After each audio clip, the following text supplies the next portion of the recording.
This morning on BRN, the link between your emotions and your money. And joining me now is Dr. Shane Enete. He's an associate professor of finance at Biola University. Dr. Enete, great to see you.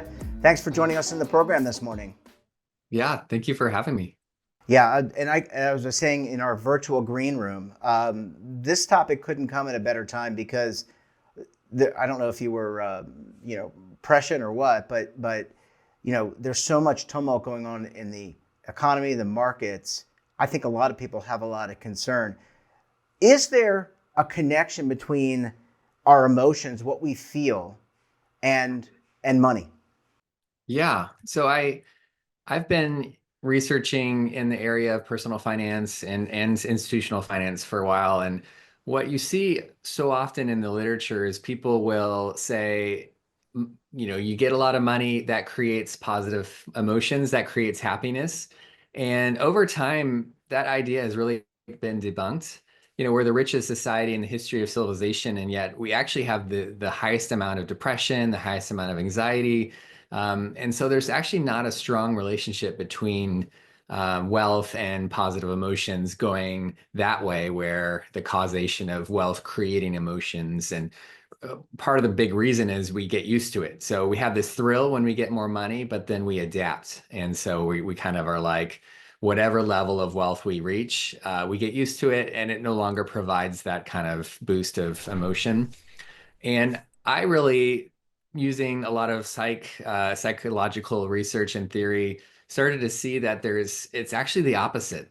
So when people experience positive emotion, that actually triggers a type of sequence, a type of growth in ourselves that leads towards greater net worth, leads towards greater income, and so that was just a really powerful insight that I wanted to study and to test. And then the opposite is true, that when people, so it's not that if you lose your money, you all of a sudden are now going to experience permanent negative emotions, because you get used to a lower level. And this is if have your basic needs of food and shelter and clothing kind of met. Apart from that, once those basic needs are met, then there's not that kind of sustainable effect on our emotions.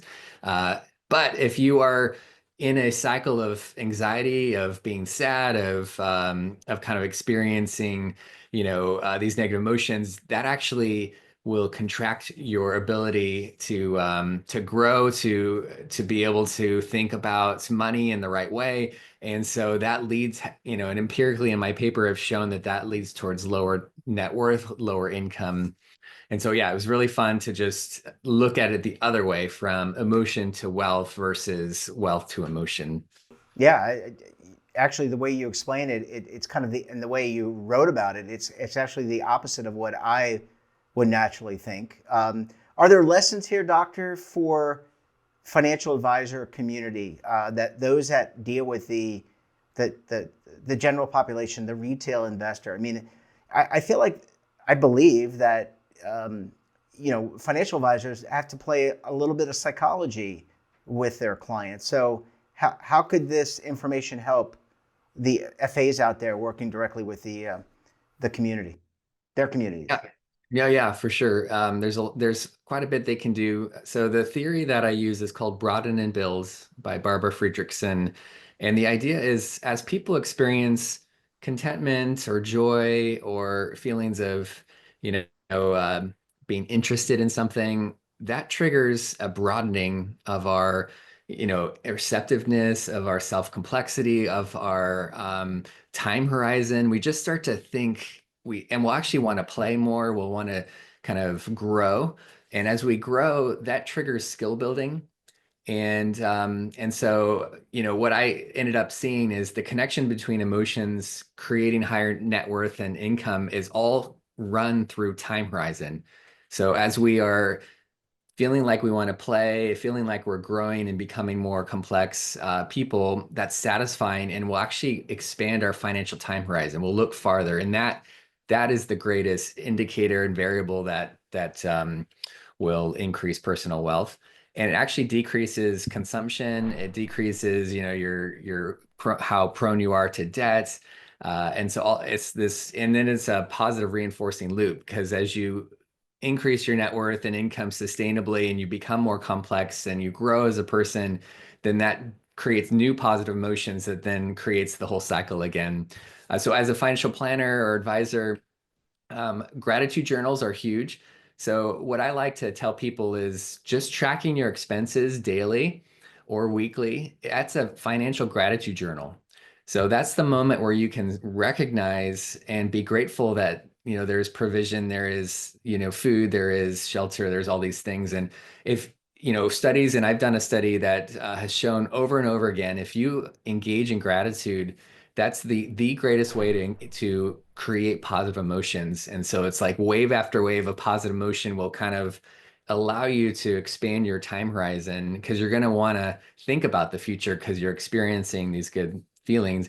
And so then the opposite is true. So as a financial analyst or planner or advisor, if you see your clients are engaged in a cycle of anxiety, a cycle of fear, of sadness, what that's going to do is it's going to contract their ability to think about the future. They're going to be in a chronic fight or flight, where they're always in their kind of reactive kind of mode. And so you have to kind of go through what are called positive psychology interventions, a gratitude journal being one of them, but there's other ones about future self. So if you can help someone dream about their future selves, what they want, then that'll actually start to recalibrate their mindset so they start to maybe create some positive emotions as they have some vision and some hopes and dreams about a better future. Yeah, there was a book, as you're describing this, Doctor, there's a book that I recall reading in the 90s called Don't Sweat the Small Stuff, and it's all small stuff. You may not have heard of it, but I'm probably a lot older than you are. That was a book that kind of puts things into perspective. Let me, and I don't know if the audience can hear, my cat is, we have a kitten, she is screaming at me. Hopefully it might be coming through. We're a pet-friendly program. Let me just kind of close out by asking, you talked about the benefits for financial advisors in terms of understanding their client a little bit better. What about marketers or advertisers? I believe, I always say I feel, but I do feel that maybe some of the advertising is a little antiquated in terms of some of the products and services that are out there. Are there some lessons here for how to shape messaging for our friends in financial services in terms of their marketing, the ads that we see on TV, the ads that we see on the internet? Are there some lessons here as well from your work? Yeah, I'd say if you can, I felt like there's been quite a few financial service advertisements that are trying to engage people in aspiration, trying to engage people in a hopeful future, and they're giving them a vision of a future self that is in control, that is, excited about what they're doing. So I feel like they've actually, engaged this script and they know it intuitively, even if they may have not known the theory behind it. And my research has also shown that anger is actually a little bit different type of negative emotion than the other negative ones. So I wouldn't want to engage anxiety or sadness. And I think in many ways, marketers should always avoid creating those emotions because that's just going to cause people to kind of shut down. But anger is what's called an activating emotion. So sometimes that actually does create some positive movement in wealth building or income growth, as well as interestingly, I found loneliness was a different type of negative emotion. And that one is a little more complex because often wealth separates us from people and then they'll feel more lonely because they're the only one in their big house, and they're kind of far away from people. And so it's hard to say which one comes first, between wealth and loneliness.